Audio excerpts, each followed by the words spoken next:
আমরা all India Trinamool কংগ্রেসের পক্ষ থেকে সাগরিকা ঘোষ আমাদের রাজ্যসভার ডেপুটি লিডার এবং আমরা দুজনেই 267 নোটিশ দিয়েছিলাম। বাংলার প্রতি বঞ্চনা এবং রাজ্যগুলোর প্রতি বঞ্চনা যেভাবে চলছে এটা একটা অভাবনীয় ব্যাপার। এই রাজ্যগুলোর বঞ্চনা নিয়ে আমরা আলোচনা চাই, বাংলার প্রতি বঞ্চনা নিয়ে আলোচনা চাই বলেই আমরা 267 নোটিশ দিয়েছিলাম।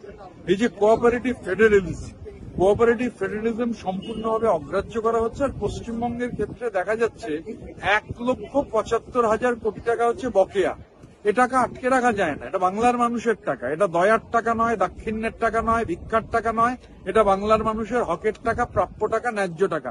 গায়ের জোরে এখন বাংলায় ওরা নির্বাচনের পর নির্বাচনে পরাজিত হবেন, বাংলার মানুষ ওদের পরাজিত করবেন। এই গায়ের জ্বালা মেটাবার জন্য, বাংলার মানুষকে ভাতে মারার জন্য টাকা আটকে রেখে দেবেন, এটা তো চলতে পারে না। আর দেশের পার্লামেন্ট, এটা হাউস অব দ্য স্টেটসে হচ্ছে এই আলোচনা। রাজ্যের টাকা আটকে রেখেছেন, অন্যান্য রাজ্যের টাকা আটকে রেখেছেন, আর আমাদের তো সর্বোচ্চ 1,75,000 টাকা আটকে রয়েছে। আমরা এই নিয়ে চর্চা চাই। কোঅপারেটিভ ফেডারেলিজম সম্পূর্ণভাবে এই সরকার অগ্রাহ্য করছেন এবং যে ভঙ্গিমায় এটা মানুষের বিরুদ্ধে যুদ্ধ। বাংলার মানুষ ওদের সমর্থন করেন না, বারবার ওদের হারিয়ে দেন। বাংলার মানুষ মমতা বন্দ্যোপাধ্যায়ের সঙ্গে আছেন।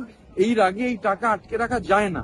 ওরা এটা করছেন, করেই চলেছেন। মানুষ আবার জবাব দেবেন। কিন্তু পার্লামেন্টের ভেতরে আমরা সাগরিকা দিয়ে এবং আমরা 267 নোটিশ এই জন্য দিয়েছিলাম, কারণ এই নিয়ে আলোচনা জরুরি।